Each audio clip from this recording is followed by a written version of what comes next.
Bienvenue sur le plateau de votre quotidien et week-end. C'est tous les jours midi, 18h, 23h sur la chaîne numéro 23 de votre satellite, mais aussi sur la chaîne numéro 7 sur la box XFR. On vous parle un petit peu de tout ce qui se passe en Guadeloupe. Et puis Actu oblige, on va vous parler de sécurité routière, mais dans toutes les sauces. Parce que d'abord, j'ai deux personnes sur mon plateau. La première est championne de France tennis fauteuil, espoir paralympique 2024. Oui, moi je suis dans le futur. Je suis déjà... oui, j'ai l'honneur de recevoir Pauline Desroulettes. Qu'a nous fait en bien. Voilà, elle maîtrise déjà le créole, elle est ici comme chez elle. Ça va? Bien installée? Très bien, ravie d'être là. Bien accueillie en Guadeloupe? Oui, vraiment, là c'est le début et j'ai hâte de voir toutes les beautés de la Guadeloupe. Surtout que tu dois faire du surf. N'oublie pas d'aller visiter les plus beaux spots. Oui. Et elle fait aussi du crossfit. Jérémy, fais-la souffrir. Et oui, il faut qu'elle nous ramène la coupe à la maison. Mais bien sûr, et on a aussi avec elle celui que vous connaissez, le spécialiste de la sécurité routière, celui qui s'occupe des victimes, bien entendu, Monsieur Charles-Henri Copette. Vous pouvez dire aussi Copé, qu'a nous fait? Moi, Kachambé. Hey, vous voyez, j'aime ça, j'aime le créole dans mon émission. Comment ça va, maître? Écoute, ça va, l'année se termine avec toujours les préoccupations qui sont les nôtres, hein, la sécurité routière, la prévention, ouais. Une année terrible en Guadeloupe. Et on a la chance aujourd'hui d'avoir Pauline avec nous, qui est aussi une voix en matière et à la fois de sécurité routière, et aussi de résilience, ouais. De ce combat qu'on mène quand les malheurs arrivent, de ce combat qu'on mène. Et puis Pauline, c'est un peu aussi un visage, c'est une lumière, et puis c'est un espoir pour beaucoup de gens. Donc on est heureux d'être avec toi aujourd'hui, de parler de toutes ces questions difficiles, ouais. mais avec quand même l'espoir, et puis sachant que rien n'est impossible, comme nous le dit Pauline. Exactement, je regarde le t-shirt, j'adore le t-shirt, il faut que j'ai un t-shirt comme ça.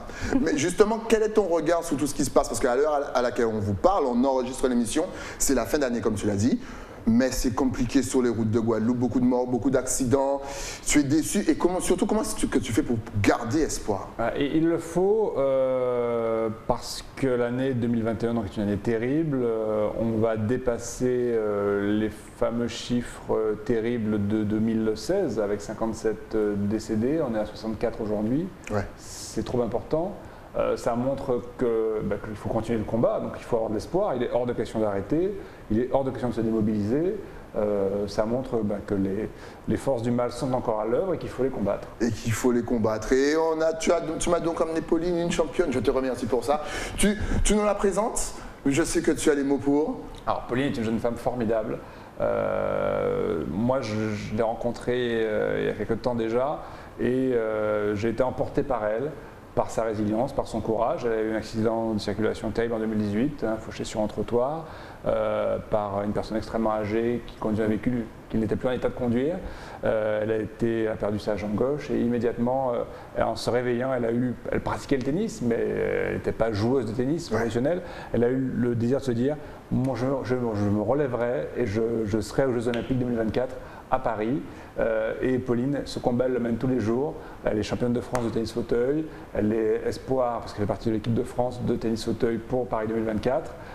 Et autant d'espoir, autant de courage, autant de force chez une jeune femme trentenaire comme elle, ça donne envie de la suivre, ça donne envie de l'accompagner et de l'aider à se défendre et à passer les étapes, parce que je sais que ça va entraîner beaucoup de gens derrière elle aussi. Ouais. Et Pauline est ici parce qu'elle a des actions à mener au niveau du tennis fauteuil pour la Guadeloupe, mais aussi, je suis aussi son conseil. Okay. Et Pauline, effectivement, elle va se remettre au surf. Elle a reçu sa prothèse de surf. Elle va la tester dans les eaux du Moule avec un accompagnement, et ça va être aussi un beau moment pour elle, pour moi, pour nous tous qui la suivons. Et après, Pauline ne va plus jamais quitter la Guadeloupe. Alors, certain. Alors cette phrase que Maître Copé vient de dire, effectivement, apparemment quand tu t'es réveillé, c'est vrai que l'une des premières phrases que tu as dites, c'est « j'irai aux Jeux Olympiques ». C'est quand même fou. Comment une phrase... J'imagine le nombre de personnes dans ta situation qui ont dû tout se dire, sauf mais ne pas arriver à se motiver. Comment toi, tu es arrivé à sortir une phrase comme ça? Déjà, moi, le sport a toujours été un moteur dans ma vie, ma vie d'avant, comme je dis. Et c'est vrai que ce jour-là, quelques heures après l'accident, l'accident, effectivement, je me suis réveillée, j'avais mes proches autour et ils étaient très inquiets. Ouais. Et je pense que j'avais envie de les rassurer et aussi de me faire une promesse. Et je savais que le sport allait être pour moi le meilleur outil de reconstruction et qu'il y avait cette échéance de Paris 2024. Moi, j'habite à Paris depuis toujours, j'étais très fière d'accueillir les Jeux. Et tout ça s'est mélangé dans ma tête, ça allait très très vite. Et je leur ai dit effectivement sur mon lit d'hôpital, je vais faire les Jeux paralympiques à Paris en 2024, comme si je me fixais très rapidement, très tôt, cet objectif pour me relever, pour avoir une ligne de conduite et pouvoir rebondir en fait. Psychologiquement, comment est-ce qu'on se refait? Comment est-ce qu'on fait, je dirais, le deuil de l'accident? Parce que c'est quand même compliqué. En plus, au niveau de, justement, tu viens de dire que celui qui a causé l'accident était assez âgé. Malheureusement, il est décédé. Donc, mine de, tu n'as pas pu faire concrètement le deuil de tout ça. Comment est-ce qu'on se remet mentalement pour réattaquer la vie? Le deuil, c'est une question de temps. Il y a plusieurs deuils à faire dans le deuil ultime de la perte d'un membre, en l'occurrence. Le conducteur qui m'a fauché, moi j'ai eu l'occasion de lui parler. C'était très important pour moi d'avoir un échange avec lui et d'essayer de comprendre, parce qu'on parle souvent des victimes de la route qui sont touchées dans leur chair, mais on parle moins des responsables. Et il faut savoir qu'être responsable d'un accident, moi je le souhaite non plus à personne, parce qu'il faut vivre avec ça sur la conscience. C'était le cas de ce vieux monsieur qui a une fin de vie compliquée et qui a fauché 3 personnes, parce qu'on était 3 sur le trottoir ce jour-là. Et voilà, donc il faut se reconstruire. Et moi, le sport, c'est sûr que ça a été un levier fou. L'entourage, très important. C'est un travail d'équipe de se relever. Donc quand on est bien entouré, c'est toujours mieux. Et voilà, la vie continue, le combat continue. Moi, je suis très engagée sur les questions de sécurité routière. Je travaille avec le gouvernement pour qu'en France, il y ait une loi autour du permis de conduire, parce que de nos jours, dans notre pays, on peut conduire jusqu'à notre mort. Or, on se rend compte que l'âge avançant, notamment, on perd des facultés, la vision, l'ouïe, les réflexes. Exact. Et que c'est assez fou, parce que dans tous les autres pays du monde, justement, il existe quelque chose autour du permis de conduire. On doit repasser un test. Et voilà, c'est un de mes combats aujourd'hui et je suis très attachée à ça, à défendre ce sujet de la sécurité routière. Et c'est vrai que je sais que la Guadeloupe est assez touchée malheureusement, que parfois ça roule vite et que voilà, il faut qu'il y ait une prise de conscience. Le but, c'est pas de tomber dans un truc où ça fait pitié, mais voilà, qu'il y ait vraiment une conscience collective des gens et d'imaginer les conséquences dramatiques que parfois ça peut avoir, même si voilà, dans mon cas, on essaie de se relever du mieux possible. Alors, Maître Copé, elle vient de dire quelque chose de super important, le sport. Est-ce que le sport est une possibilité pour une des victimes de la route de se remettre en selle, je dirais? Alors, le sport, oui, bien entendu, une possibilité de se remettre en selle, mais il n'y a pas que les victimes de la route. Il y a aussi souvent les victimes de violence. Et pour les victimes de violence, le sport est un catalyseur important pour ceux qui sont violents. Donc, c'est très important. Parce qu'il y a la violence aussi derrière le volant. Aussi. Et voilà, donc le sport aussi, pour celui qui commet la violence, mais pour aussi celui qui l'a subi. Extrêmement important. Excellent. Alors, aujourd'hui, tu fais limite tout. Est-ce que tu sens que tu as des possibilités illimitées parce que tu fais du ski? On a entendu tout à l'heure, tu vas faire du surf, tu vas faire du crossfit et tu es en pleine préparation justement en mode tennis. D'ailleurs, on peut le voir en double écran. Est-ce que finalement, c'est une nouvelle vie qui s'offre à toi? Ou est-ce que tu faisais déjà tout ça avant? Oui, j'avais déjà des bases. Moi, c'est vrai que j'ai toujours été très sportive, je fais beaucoup de sport. Après, être sportive de haut niveau aujourd'hui, c'est un accomplissement et je suis heureuse dans ma vie, même si demain, si on me rendait ma jambe, je la reprendrais. Il ne faut pas oublier ça. Mais voilà, maintenant, il faut avancer. Et j'essaye de refaire tout comme avant. En fait, je ne me pose pas de questions, j'essaye. Et puis, on verra. Et là, ça va être le cas pour le surf. C'est un nouveau challenge. Les skis, ça a été... le premier challenge que je me suis fixé un an après l'accident, où je suis remontée sur des skis, ça a été dur, j'ai voulu abandonner, parce que c'est ça aussi l'envers du décor, c'est pas tout rose. Exactement. Et il faut en parler, et puis bien entouré, porté par une énergie qui revient. J'ai réussi à remonter sur des skis et voilà, c'est vrai que ces images, elles datent d'il y a quelques jours où j'étais avec Stéphane Houdet, champion paralympique de tennis fauteuil aux Jeux derniers à Tokyo, et Alexis Anquincan aussi en paratriathlon. Très bien entouré de ces 2 champions paralympiques et on était comme des enfants, voilà, la vie nous a abîmés et en fait on est là à skier à nouveau. J'espère que ça passera aussi bien pour le surf dans les eaux de la Guadeloupe. Hein. Écoute, les eaux de la Guadeloupe vont prendre soin de toi. Est-ce que le regard des gens ont changé en 2022 aujourd'hui? C'est-à-dire, est-ce qu'il y a plus d'acceptation? Est-ce que la société s'adapte justement? Est-ce qu'il n'y a pas ce genre de ce regard, tu sais, le regard en coin? Est-ce qu'il a disparu? Moi, je pense qu'on est encore assez en retard sur notre culture du handicap. Il y a une image assez faussée du handicap que j'avais. Moi, j'avais beaucoup d'a priori sur l'image du fauteuil roulant, par exemple. C'était compliqué pour moi de me mettre au tennis fauteuil en me disant je vais jouer le sport que j'ai toujours fait debout en fauteuil. Et finalement, voilà, je m'y suis faite, j'ai rencontré des gens et je pense que c'est un long chemin. Le regard des gens, il est encore assez bizarre parfois, mais je pense qu'il y a une éducation à faire et voilà, moi j'essaye de l'affronter tous les jours. Il y a des moments où c'est plus facile que d'autres. Et on avance, j'essaie de rester positive et je pense qu'il faut arriver à banaliser finalement le handicap et le sport, encore une fois, est le meilleur exemple pour dire que on est dans un sport, on est dans une dimension sportive ou physique et que voilà, le mal du handicap finalement disparaît. Et moi, c'est en tout cas l'image que j'ai envie d'essayer de donner. Il y a un petit truc que j'ai remarqué, c'est que les Jeux paralympiques sont de plus en plus suivis. Je ne sais pas pourquoi, mais est-ce que vous, athlètes, vous remarquez ça? Vous êtes de plus en plus suivis. Avant, on suivait les Jeux Olympiques, après on oubliait un petit peu ce qui arrivait, mais non, là on suit les Jeux Olympiques et après on attend tranquillement les Jeux paralympiques. Est-ce que vous, athlètes, vous remarquez cet engouement qu'il y a derrière vous? Oui, je pense qu'il y a vraiment des choses qui avancent. Les Jeux paralympiques en font partie. Effectivement, les derniers Jeux ont été énormément suivis parce que dans les athlètes paralympiques, il y a des histoires. Il y a un chemin qui a été mené pour arriver à cet événement. Et avec l'engouement des Jeux de Paris qui arrivent, je pense que, en tout cas moi c'est le constat que je fais, il se passe quelque chose, c'est que peu importe le sport qu'on fait, si on est handicapé ou pas, on va jouer pour la France. Et ça parle à tout le monde. Excellent. Alors, Maître Copé, bien entendu, quels sont votre programme pour cette fin d'année, accompagné de Pauline, bien entendu?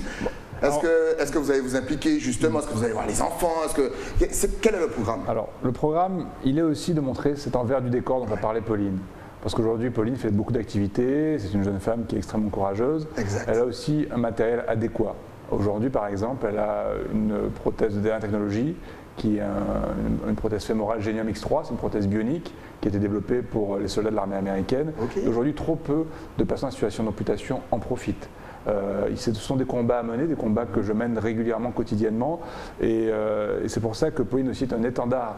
Donc on va aussi montrer, par exemple de Pauline, tout ce qu'une personne en situation d'amputation comme les Pauline peut faire dans la vie, il peut reprendre le cours de sa vie pour justement amener tous ceux qui doivent prendre en charge et qui des fois refusent en disant « Ah non mais ils ne méritent pas, c'est compliqué ». Ils ont droit à ça. Nos frères qui ont ces situations de handicap ont droit à ça aussi. Parce qu'une personne qui est en situation de handicap, ce n'est jamais que nous-mêmes, avec cette jambe en moins, avec ce bras en moins, avec cette atteinte médulaire, avec cette cécité. Enfin voilà. Donc c'est aussi montrer ça. Et aussi, donc, pour que l'exemple de Pauline serve, c'est rencontrer ici les instances pour le tennis fauteuil. On va rencontrer les personnes qui font le tennis fauteuil ici, enfin qui ne le font pas encore mais qui vont être amenées, je l'espère, à le faire. On va essayer de mettre en place une dynamique pour que la discipline soit exercée en Guadeloupe et que ça profite à tous les gens qui ici sont chez eux, ne sortent pas, n'ont pas d'activité physique parce qu'ils ont un handicap. Au-delà du cas de Pauline, on va aussi essayer de faire profiter la population de tout ça. Moi, je rebondis sur ce qu'il dit. C'est vrai que moi, la première chose que je me suis dite en arrivant ici, c'est qu'il n'y a pas on va dire, de logistique autour du tennis fauteuil, de ce sport. Et voilà, moi, je pense que j'ai eu de la chance on est venu me chercher, on m'a proposé une structure. Et je pense qu'il y a certainement des gens qui restent dans leur coin avec un handicap, qui le vivent mal. Exact. Et moi, j'ai envie de leur tendre la main, de leur dire le sport va t'aider. Et en l'occurrence, le mien, le tennis fauteuil. Et je pense qu'il faut mettre en place des choses. On a besoin de moyens. Il y a des infrastructures, il y a des cours de tennis sur l'île, donc il y a vraiment des choses à faire et voilà, c'est un peu l'objectif aussi d'être ici, quoi. Je suis en admiration devant Pauline. Est-ce que justement il y a des petites filles ou des petits garçons peut-être en situation de handicap que tu inspires? Est-ce que tu as reçu des messages qui, eux, là aussi, t'ont donné une certaine force, je dirais? Oui, il y a une petite fille qui m'a particulièrement marquée qui s'appelle Cléo, que j'ai rencontrée il y a quelques temps et qui a amputé aussi très haut, les mêmes circonstances d'accident. Et c'est vrai que ça pourrait être ma petite sœur, parce qu'on se ressemble, voilà, et j'ai été très touchée. Et moi, la victoire que j'ai eue avec elle, c'est de lui montrer mon sport. Elle est venue me voir au championnat de France, donc elle était là quand j'ai remporté ma finale. Ouais. Et ça lui a donné envie de se mettre au tennis fauteuil. Et depuis, voilà, elle prend des cours, elle fait ses entraînements. Et voilà, ça c'est vrai que c'est un accomplissement, c'est la meilleure récompense qu'on peut avoir après une rencontre. Et je pense qu'il y a plein d'enfants à qui il faut montrer que tout est possible. Rien n'est impossible en tout cas. Ça, Rien n'est impossible, comme le t-shirt, justement, on parlait des nouvelles technologies. Est-ce que, voilà, les gens acceptent peut-être mieux aujourd'hui leur handicap, sachant qu'il y a une technologie derrière qu'avant. Par exemple, dans les années 90, une fois qu'on perdait un membre, on était un petit peu dégoûté, limite on disait la vie est finie. Est-ce qu'aujourd'hui l'acceptation est meilleure?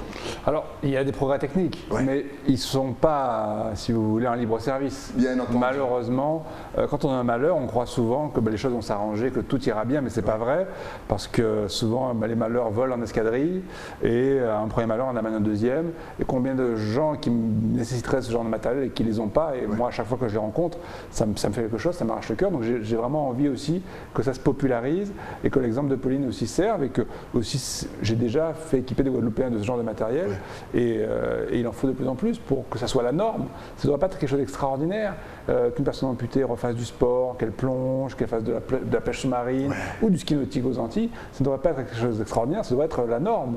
Si on ne protège pas les plus fragiles de notre société, qui allons nous protéger et qui sommes-nous?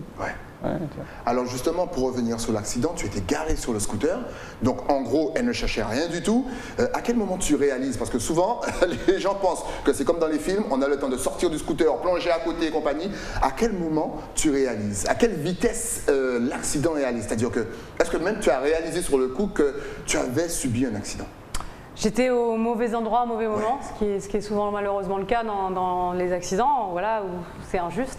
Et ça allait très vite, évidemment, j'ai pas eu le temps de réaliser ce qui se passait. Moi, la voiture m'a percuté alors que j'étais de dos, et j'ai été projetée 50 mètres plus loin.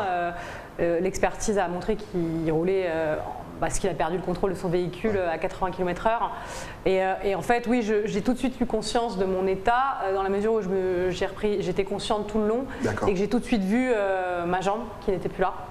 Et c'est ce moment-là qui reste ancré à vie, et dans les moments un peu plus sombres, on y repense, parce que c'est là où tout bascule, où moi je me suis dit, ok, la Pauline que j'étais avant, elle est morte, et qu'il va en avoir une autre, une nouvelle. Malgré ça, je me suis rendu compte que j'étais en vie, et je pense que la première joie qu'on a dans ces moments-là, c'est qu'on respire et qu'on est toujours en vie.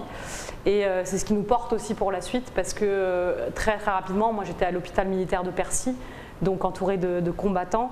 J'ai réalisé la chance finalement que j'avais, et qu'il y avait toujours pire que moi, donc j'avais pas à me plaindre. Il y a toujours pire, il faut toujours relativiser. Justement, franchement, c'est une belle histoire de vie. Quel conseil, là encore, peut-on donner pour cette fin d'année, ce début d'année aussi, aux automobilistes? Parce que c'est vrai qu'on avoue, à l'heure à laquelle on parle encore une fois, c'est la Armageddon sur les routes. Est-ce qu'on se rend compte de tout ça lorsque on a vécu le truc? Alors, moi, ce que j'ai envie de dire, parce que donner des conseils, c'est toujours... Tu penses que c'est devenu inutile, justement, de donner des conseils? Non, au contraire, mais c'est un conseil très basique que je donne. Pensez qu'en l'autre, il y a une part de vous-même. Conseil très basique, mais très utile, parce que personne ne veut se faire subir de choses. Donc pensons qu'en l'autre, il y a une part de soi-même. C'est beau, Maître Copé, on va l'inviter pour les meilleurs codes de poésie. En tout cas, on a vu aussi que tu fais pas mal de shooting. Je pense même qu'il y a un calendrier dans les starting blocks, si je ne me trompe pas, pour 2022. Est-ce que tu peux nous parler de ce petit calendrier? Alors effectivement, on a eu l'idée, parce que l'année 2021 a été compliquée, de réaliser un calendrier autour de la résilience, autour de 12 icônes, 12 personnes en situation de handicap, qui surmontent leur handicap, qui sont pour nous des lumières dans cette obscurité, dont Pauline, avec une photographe qui est Pénélope Caillet, qui les a photographiés en noir et blanc sur des jeux de lumière, qui les a mis en scène dans leur vie. Et il y a des Guadeloupéens, il y a des Italiens, il y a des Français, tous en situation de handicap, et qui dépassent leur handicap. Donc ce calendrier résilience, il est offert, il suffit de le demander, et il est offert à tous ceux qui veulent un peu d'espoir, faire un peu d'espoir en 2022. Alors où est-ce qu'on peut se le procurer? Simplement en le demandant au cabinet, par mail, hein, on donnera les coordonnées à la fin comme à chaque fois. Comme Eco une Voilà. émission. C'est gratuit, puis on l'offre à tous ceux qui en ont besoin, c'est un rayon de soleil. Ça montre que la différence peut être belle. Est-ce qu'aujourd'hui, il y a moins de tabous autour de ça? C'est-à-dire que justement les personnes en situation de handicap n'hésitent pas à montrer justement leur handicap. On voit les shootings photos avec toi, Pauline, cette photo, c'est ma préférée. Est-ce que tu hésites avant d'aller faire un shooting? Non, c'est vrai que quand je fais des shootings comme ça, je n'ai pas honte. Ouais. Voilà, il y a un côté guerrier en moi, Ouais. qui aime les combats. Moi, depuis que j'ai eu cet accident, je me considère comme un petit soldat. Ok. Et l'effet prothèse, c'est vrai que dans cette situation-là, je m'en sers parce que je veux montrer que je suis toujours debout. Ça, c'est Ouais. très important pour moi. J'ai la chance, je suis privilégiée d'être debout. Et voilà, et j'ai pas honte de la prothèse. Après, tu vois, il y a aussi des situations où c'est plus dur de porter la prothèse. Quand je mets des robes, par exemple, pour une fille, d'être féminine, la prothèse, sauf si on a la chance d'avoir ce qu'on appelle une cover esthétique avec la couleur de la peau, c'est trop visible. Donc voilà, ça dépend des situations, mais en tout cas, je pense qu'il faut lancer le message qu'il ne faut pas avoir honte de porter le handicap, parce que ça peut être beau.